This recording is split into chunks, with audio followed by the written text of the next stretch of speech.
Olá! Hoje a gente vai conversar sobre uma questão que com certeza já passou pela cabeça de muita gente. Como é que se estuda um assunto tão vasto, tão profundo como a doutrina espírita, de um jeito organizado? Bom, a resposta está em ter um bom método. Essa é a pergunta de um milhão, não é? A gente se depara com tanto conteúdo e a primeira sensação é: por onde eu começo?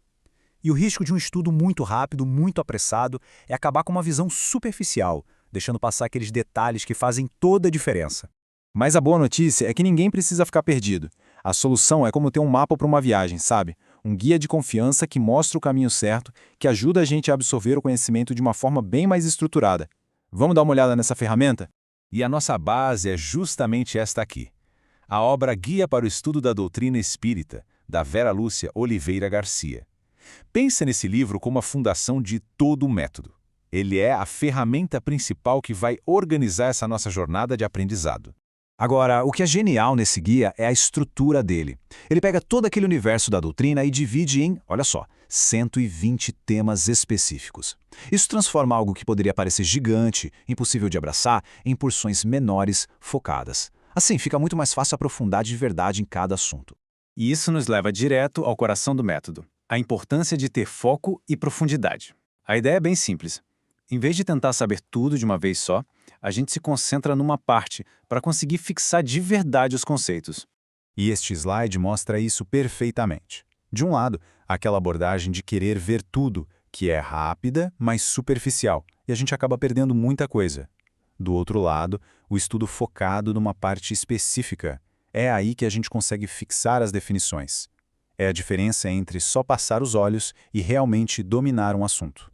Certo, a teoria é ótima, mas e na prática? Como isso funciona de verdade? Para deixar tudo bem claro, vamos fazer exatamente o que o método propõe. Vamos aplicar ele num exemplo real e ver, passo a passo, como a coisa toda se desenrola. O nosso escolhido para hoje é o tema 14, um dos pilares da doutrina, espírito e matéria. Um assunto bem denso, né? Perfeito para a gente ver como essa organização toda facilita a nossa vida. E aqui está o pulo do gato. O guia já fez o trabalho pesado para a gente. Para cada tema, como esse tema 14 que a gente está vendo, ele já entrega uma bibliografia prontinha. Ele nos diz exatamente aonde ir, em qual livro, em qual parte, em quais capítulos. É um verdadeiro roteiro de estudos sem tirar nem pôr. O processo todo, então, se resume a 3 passos, bem simples, mas poderosos. Primeiro, a gente escolhe o tema no guia. Segundo, a gente localiza a fonte que ele indicou. E terceiro, a gente divide aquele material em partes para estudar, o que ajuda muito na absorção. Então, seguindo o nosso exemplo com o tema 14, o roteiro aponta que a primeira fonte é o Livro dos Espíritos. Então é isso. Todo o nosso foco vai para essa referência inicial. Por enquanto, a gente até esquece as outras. Um passo de cada vez. E olha só a mágica acontecendo. Esse é o passo 2 na prática. A gente segue a indicação do guia e pronto. Chegamos exatamente no capítulo 2 dos elementos gerais do universo. Não tem como se perder, não tem espaço para dúvida. O método leva a gente pela mão, direto ao ponto. E vamos ver de perto essa precisão. O guia aponta para a parte primeira, das causas primárias, e lá dentro para o capítulo 2. E esse capítulo se divide exatamente nos tópicos que a gente precisa para o nosso tema 14. O caminho está todo desenhado, levando direto para os insights sobre como o espírito, que é a princípio inteligente, interage com a matéria. É a base para entender a dinâmica do universo. Ok, a gente achou o material, a gente leu.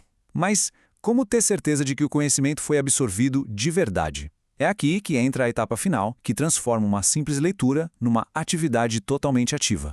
Depois de ler, a sugestão é fazer uma autoavaliação com estas 3 perguntas. Elas forçam a gente a sintetizar o que aprendeu. O que eu acabei de estudar? Qual é a essência disso aqui? E a prova de fogo. Eu conseguiria explicar esse conceito para outra pessoa de um jeito claro? Esse é o passo que realmente consolida o aprendizado. Responder essas perguntas garante que os conceitos foram de fato internalizados, compreendidos na sua profundidade e não só guardados por um tempo na memória. É o que faz as ideias realmente se fixarem. E a gente encerra com um convite. Com um método claro e um mapa de 120 temas na mão, a jornada pelo conhecimento se torna bem mais acessível e com certeza mais gratificante. A pergunta que fica no ar é: com um guia como este, por qual tema o interesse falaria mais alto para começar a sua jornada?